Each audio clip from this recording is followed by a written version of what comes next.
Mãe, assine estes papéis para a senhora receber um dinheiro que o papai deixou. Foi o que o meu enteado, que amo como filho, disse.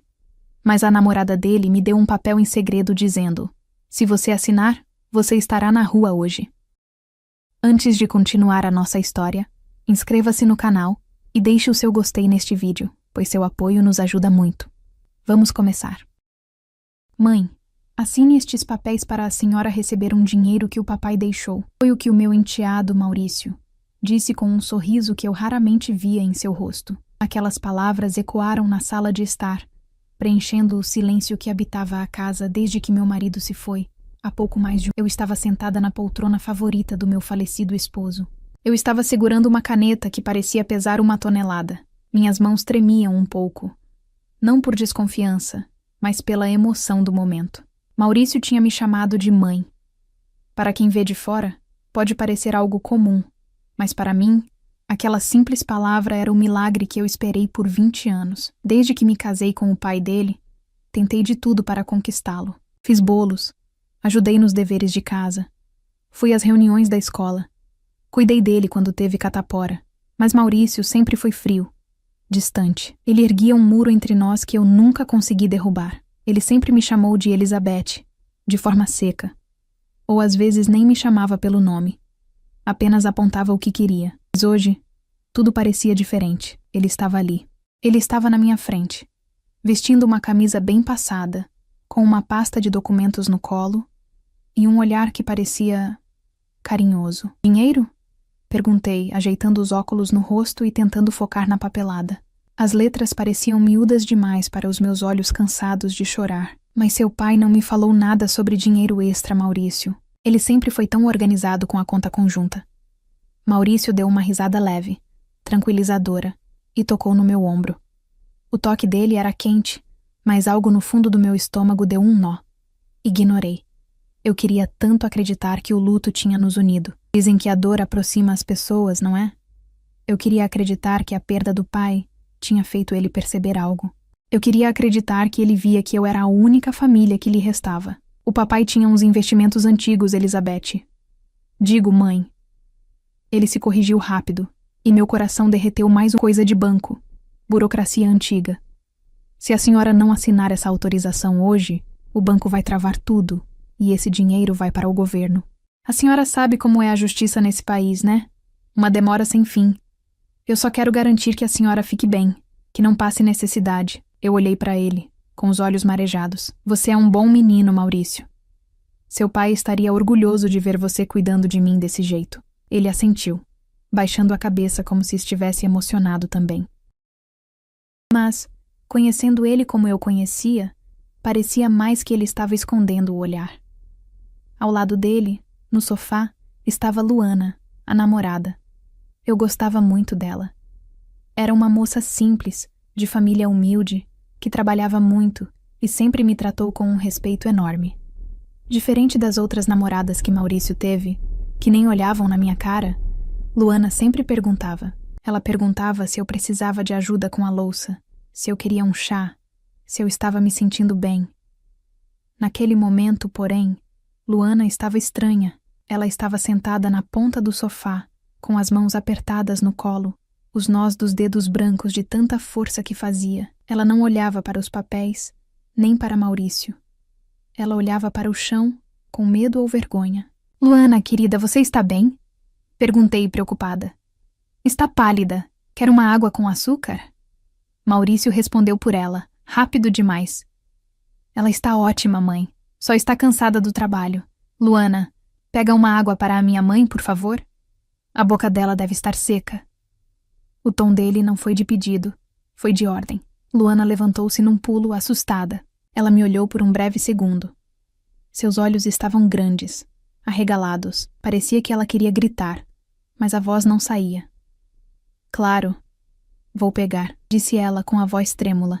Enquanto ela ia para a cozinha, Maurício voltou a empurrar os papéis na minha direção, batendo levemente com o dedo na linha pontilhada onde eu deveria assinar. Aqui, mãe.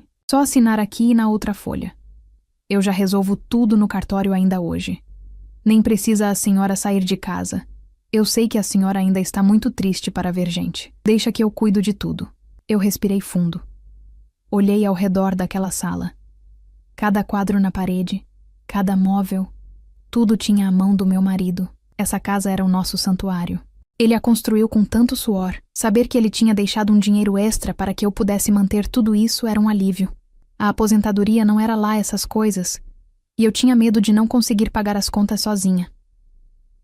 Está bem, meu filho, disse eu tirando a tampa da caneta. Se é para o bem da família, eu assino. Aproximei a caneta do papel. Maurício prendeu a respiração. Eu podia sentir a ansiedade dele irradiando, como se ele estivesse prestes a ganhar na loteria. Eu atribuí aquilo à preocupação dele comigo. Como fui boba de achar que ele não gostava de mim, pensei. Ele só tem esse jeito fechado, igual ao pai. Quando a ponta da caneta tocou a folha, Luana voltou da cozinha. Ela trazia um copo de água em uma bandeja.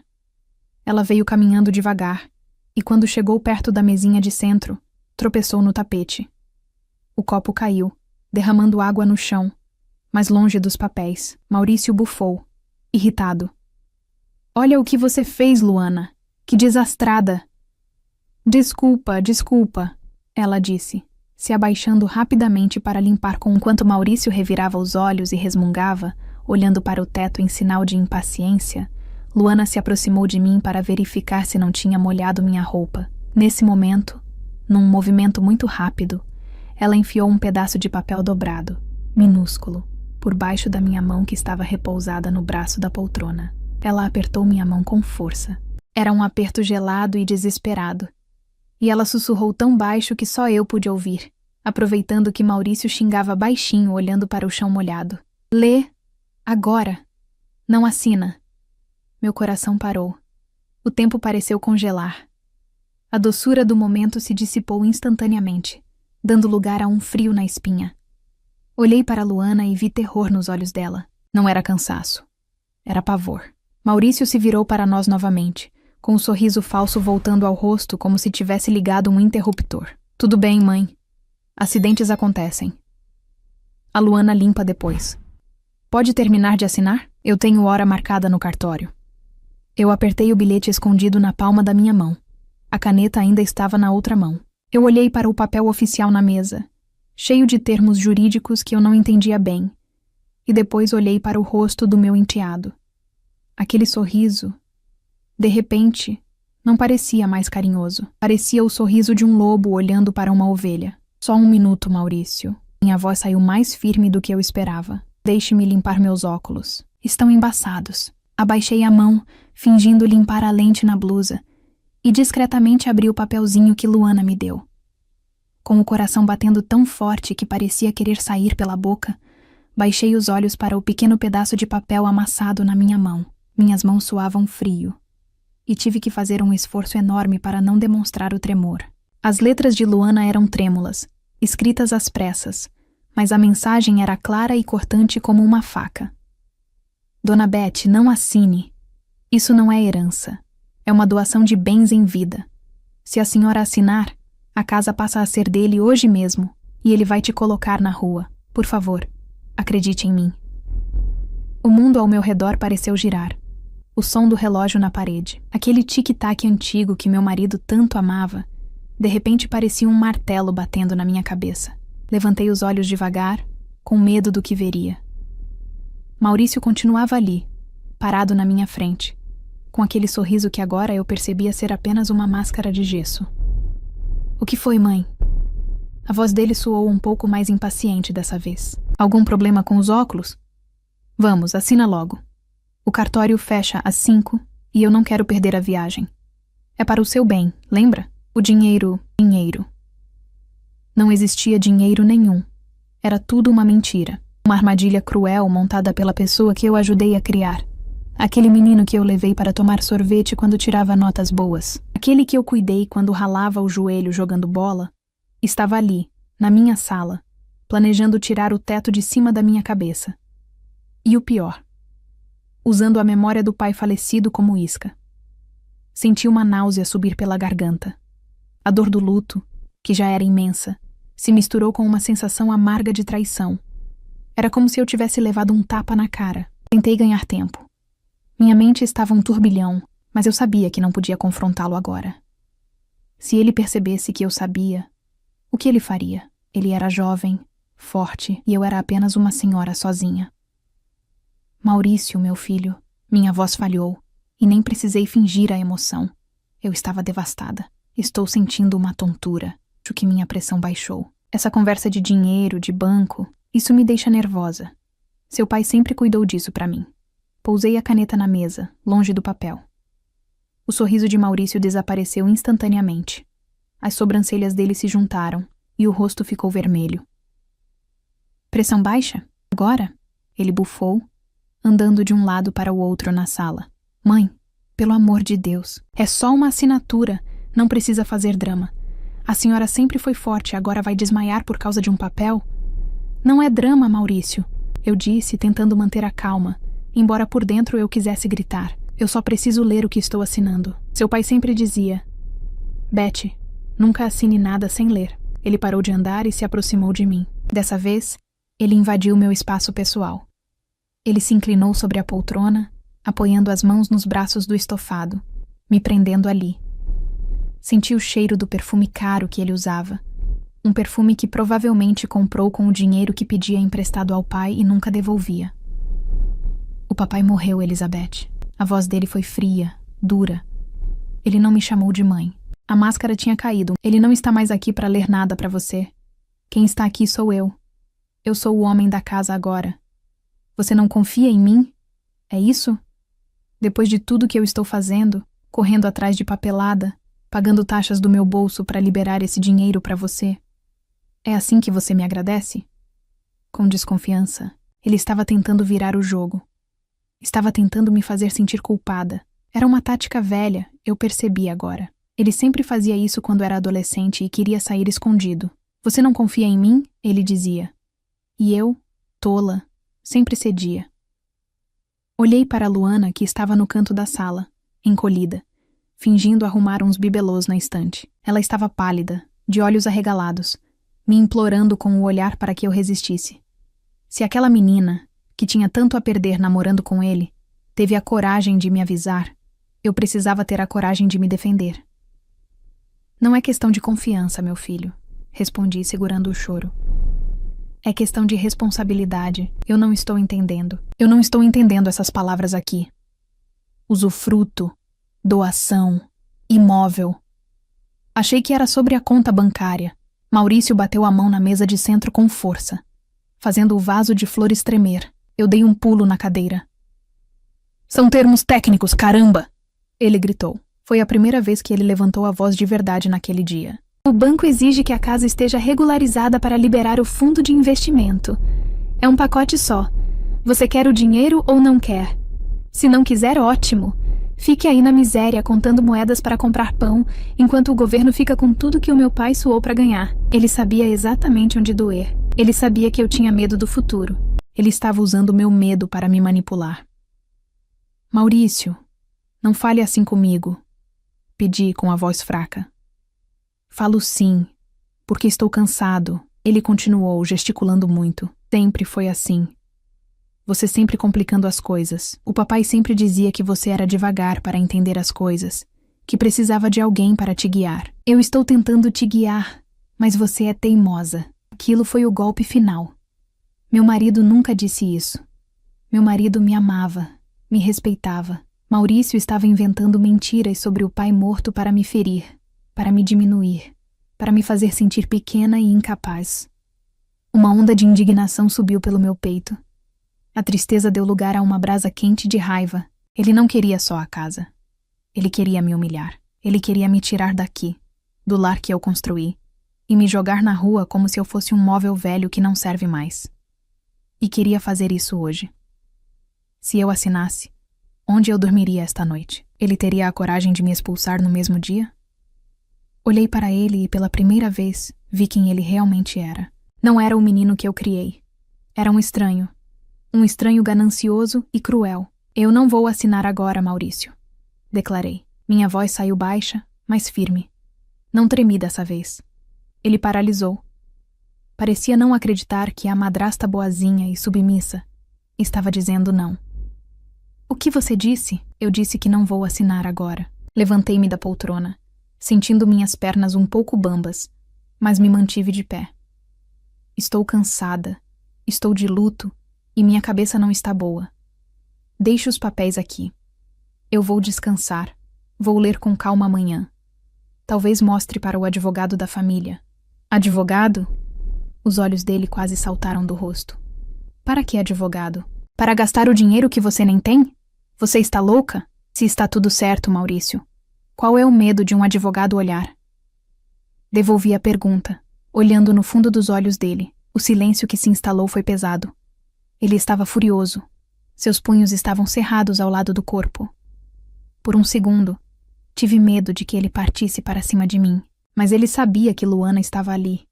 Ele respirou fundo, aquele som sibilante de quem tenta controlar uma explosão. Tudo bem, Elizabeth. Tudo bem. Ele pegou a pasta de cima da mesa com violência. Você quer ler? Leia, mas não venha chorar no meu ombro quando perder o prazo e ficar sem nada. Depois não diga que eu não tentei ajudar. Você é ingrata. É isso que você é. Ele se virou para Luana. Vamos embora, Luana. Agora. Luana me lançou um último olhar. Era um olhar de alívio misturado com medo. Ela sabia que a guerra tinha apenas começado. Enquanto a porta da frente batia com estrondo atrás deles, eu desabei no sofá. As lágrimas finalmente vieram, mas não eram mais lágrimas de saudade do meu marido. Eram lágrimas de uma mulher que acabava de acordar de um pesadelo para entrar em uma realidade ainda pior. Eu estava sozinha naquela casa enorme, mas agora eu sabia a verdade. E a verdade dói, mas ela também liberta. Ele achou que eu era fraca. Ele achou que eu era tola. Mas Maurício cometeu um erro. Ele esqueceu que para proteger o que é seu, até a mais mansa das criaturas vira uma fera. Sequei as lágrimas com as costas da mão. Olhei para o retrato do meu marido na estante e prometi a ele, e a mim mesma, ele não vai tirar essa casa de mim. Não enquanto eu estiver viva. Assim que a porta bateu e o silêncio voltou a reinar na casa, eu não fiquei parada chorando. Aquele tempo tinha passado. Peguei o telefone fixo. Minhas mãos ainda tremiam um pouco, mas agora era de adrenalina, não de medo. Disquei o número de Luana, rezando para que ela atendesse e que Maurício não estivesse por perto. No segundo toque, ela atendeu, sussurrando. Dona Beth? Luana, minha filha. Você pode falar? Perguntei baixinho. Estou no banheiro. Ele está na sala, furioso, ligando para alguém e gritando sobre prazos. Dona Beth, a senhora leu o bilhete? Li, minha querida. E você salvou a minha vida. Mas eu preciso entender o que está acontecendo. Por que ele está fazendo isso? O pai dele deixou tudo para ele, não deixou? A resposta de Luana veio carregada de tristeza e vergonha alheia. Não é bem assim, Dona Beth. Maurício tem dívidas. Muitas. Ele vive de aparências, a senhora sabe. O carro, as roupas. Tudo financiado. Ele deve para gente perigosa. Ele disse que a casa da senhora vale muito e que já tem um comprador interessado. O plano dele era fazer a senhora assinar a doação, colocar a senhora num asilo barato no interior e vender a casa na semana que vem para pagar o que deve. Senti um gosto amargo na boca. Asilo. Ele queria me descartar como lixo. Respirei fundo. Luana, escute bem. Eu não vou deixar isso acontecer, mas preciso que você continue fingindo que está do lado dele. Não deixe ele desconfiar de nada. Eu vou procurar o Dr. Cláudio amanhã cedo. O Dr. Cláudio era um advogado antigo, amigo de pesca do meu falecido marido. Se havia alguém que sabia a verdade sobre os bens, era ele. Na manhã seguinte, bem cedo, vesti minha melhor roupa. Não a de luto, mas um vestido azul que meu marido adorava. Eu precisava me sentir viva. Fui ao escritório do Dr. Cláudio. Quando mostrei a cópia dos papéis, quando mostrei o que Maurício tinha deixado para trás na pressa, o velho advogado tirou os óculos e balançou a cabeça, indignado. Elizabeth, isso aqui é um crime. É má-fé pura. Ele bateu o dedo no papel. Seu marido, sabendo que o filho tinha mãos furadas, deixou a casa em usufruto vitalício para você. Usufruto? Perguntei, querendo ter certeza. É sim. A casa é do Maurício no papel. É a herança dele, sim.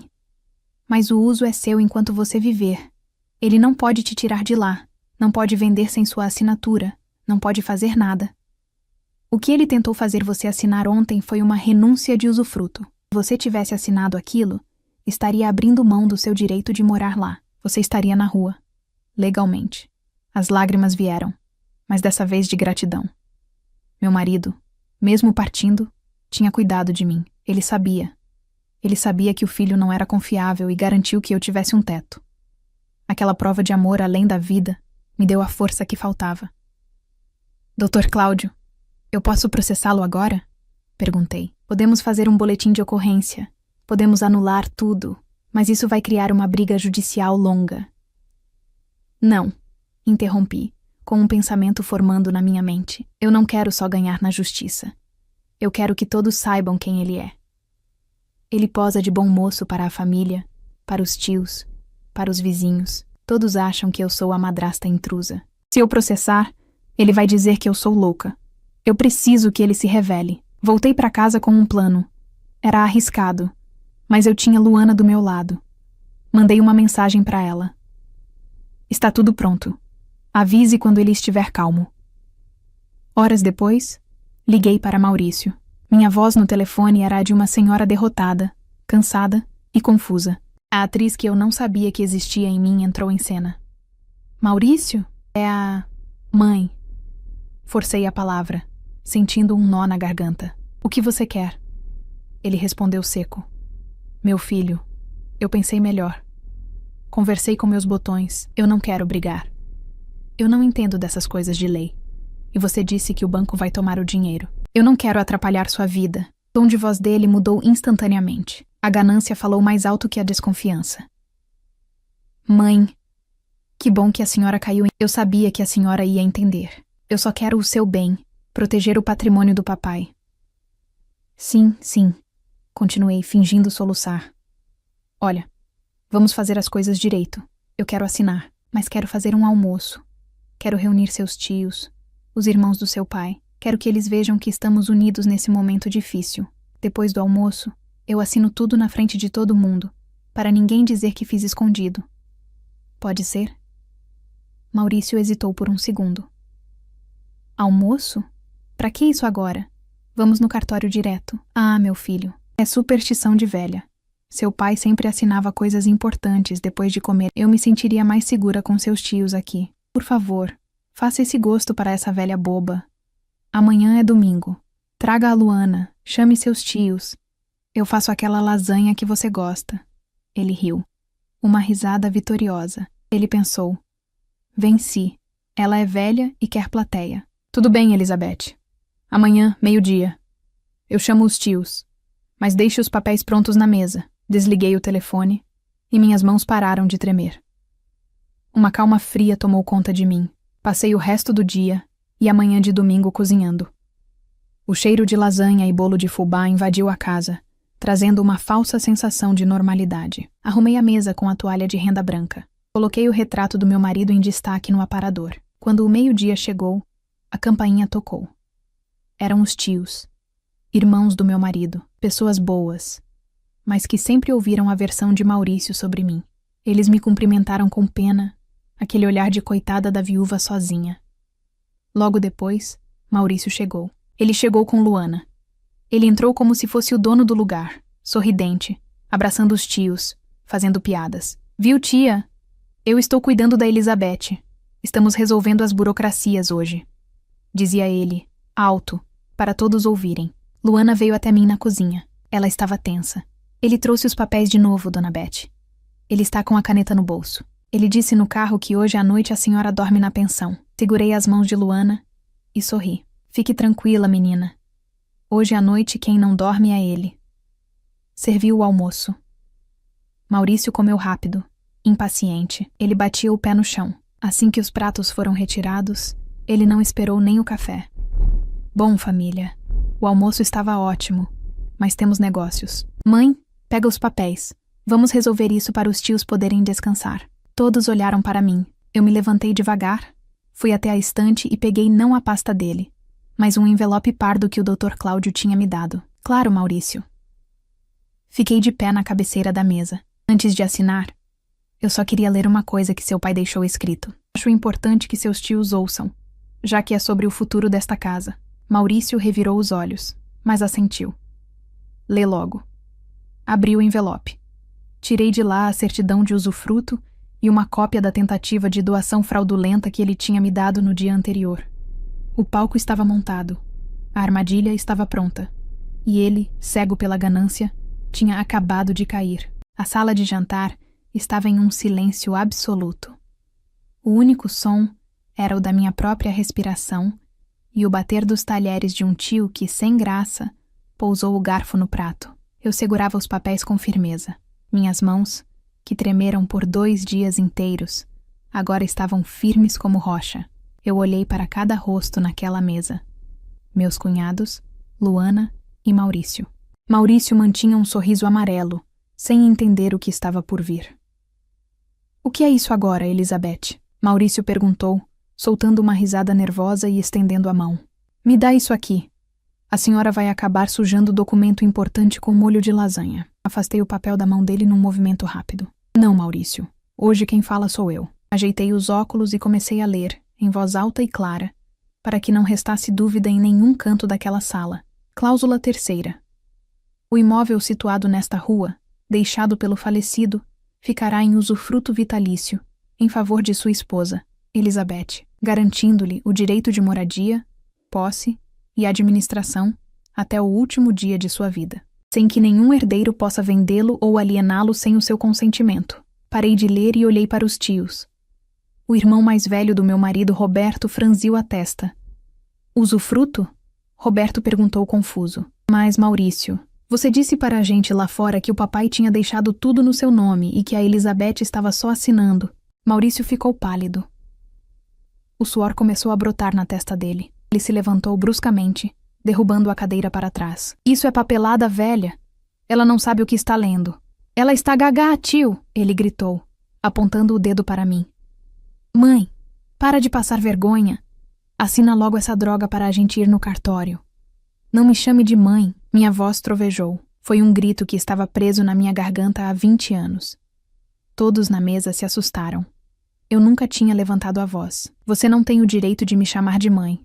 Continuei, agora com a voz trêmula de raiva, mas controlada. Porque um filho não tenta jogar a mãe na rua. Joguei na mesa o outro papel, aquele que ele queria. Olhem isto. Apontei para o documento falso.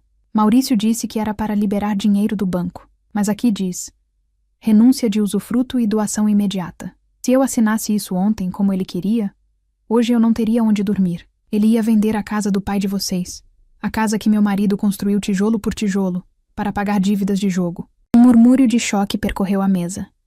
Tio Roberto pegou o papel, leu rapidamente e seus olhos se arregalaram. Ele olhou para Maurício com uma expressão de decepção profunda. É verdade, Maurício? A voz do tio era grave. Você ia enganar a mulher que cuidou do seu pai até o fim e tirar a casa dela? Vocês não entendem. Maurício tentou argumentar, mas sua voz falhava. Ele olhava para os lados procurando uma saída. A casa vale muito dinheiro. Ela é velha. Para que ela quer uma casa desse tamanho? Eu preciso do dinheiro agora. O papai não ia querer me ver endividado. Teu pai preferia morrer de novo a ver o filho se tornar um golpista, eu disse, sentindo as lágrimas escorrerem, mas de alívio. Ele sabia quem você era, Maurício. Por isso ele fez o usufruto. Ele sabia que você tentaria me tirar daqui. E eu, boba, te amei como se fosse meu sangue. Eu ia assinar. Eu confiei em você. Maurício, encurralado, tentou sua última cartada. Ele se virou para Luana. Luana, fala alguma coisa. Diz para eles que a gente precisa do dinheiro para casar. Diz que é para construir nossa vida. Você sabe que é para o nosso futuro. Luana se levantou lentamente. Ela não parecia mais a menina assustada do dia anterior. Ela tirou a aliança de compromisso do dedo, uma argolinha dourada que Maurício tinha dado a ela meses atrás. Nosso futuro? Luana disse, com a voz calma e triste. Não existe futuro com você. Não existe futuro com um homem sem caráter, Maurício. Eu vi você mentindo na cara da dona Beth ontem. Eu vi você rindo no telefone, dizendo que ia despachar a velha para um asilo público. Ela colocou a aliança em cima da mesa, ao lado dos papéis da fraude. O som do metal batendo na madeira soou como um martelo de juiz decretando a sentença. Eu avisei a ela, Maurício. Luana revelou, olhando nos olhos dele. Fui eu que disse para não assinar, porque eu tenho vergonha de estar com você. Acabou. O silêncio voltou, mas agora era pesado para ele. Maurício olhou ao redor. Os tios balançavam a cabeça em negação, alguns com olhar de nojo. Eu estava de pé, inabalável, na cabeceira da mesa. Luana tinha se afastado dele e vindo para o meu lado. Ele tinha perdido tudo. Não a herança, mas algo muito mais valioso. O respeito da família e a máscara de bom moço que ele demorou a vida toda para construir. Sai da minha casa. Ordenei. Não gritei. Apenas falei. A casa é minha. Está no meu nome. Ele rosnou, mas sem convicção. A propriedade pode ser sua no papel, Maurício. Interveio o tio Roberto, levantando-se e cruzando os braços, bloqueando a visão de Maurício. Mas a posse é dela, e enquanto a Elizabeth viver, quem manda aqui é ela. E pelo que estou vendo, ela tem muita saúde e muitos anos de vida pela frente. Vá embora, rapaz, antes que a gente resolva isso de outra forma. Maurício olhou para os tios, olhou para mim e para Luana. Ele pegou a chave do carro em cima da mesa com violência, resmungou um palavrão baixo e saiu batendo os pés. Quando ouvimos o som do motor do carro se afastando, parecia que uma nuvem negra tinha saído de cima do telhado. Meus joelhos cederam um pouco e eu me sentei. Luana me abraçou forte. Eu desabei em choro, mas não era choro de tristeza. Era o choro de quem tirou uma tonelada das costas. Os tios vieram me consolar, pedindo perdão por não terem percebido antes, prometendo que estariam mais presentes, que eu não estava sozinha. Naquela tarde, depois que todos foram embora, preparei um chá. Luana ficou comigo. Ela disse que ia voltar para os pais. Eu disse que as portas estariam sempre abertas para ela, não como namorada do meu enteado, mas como a filha que a vida me deu num momento de aperto. Sentei na minha poltrona, aquela onde quase assinei minha desgraça. Olhei para as paredes, para o jardim. A casa estava quieta, mas não era um silêncio solitário. Era um silêncio de paz. Eu tinha vencido. Não com gritos, não com processos longos, mas com a verdade. Maurício podia ter o sobrenome, podia ter a ganância, mas ele nunca teria o que eu conquistei naquele dia. A dignidade de saber o meu valor e a certeza de que nesta casa eu sou a rainha. E daqui, ninguém me tira.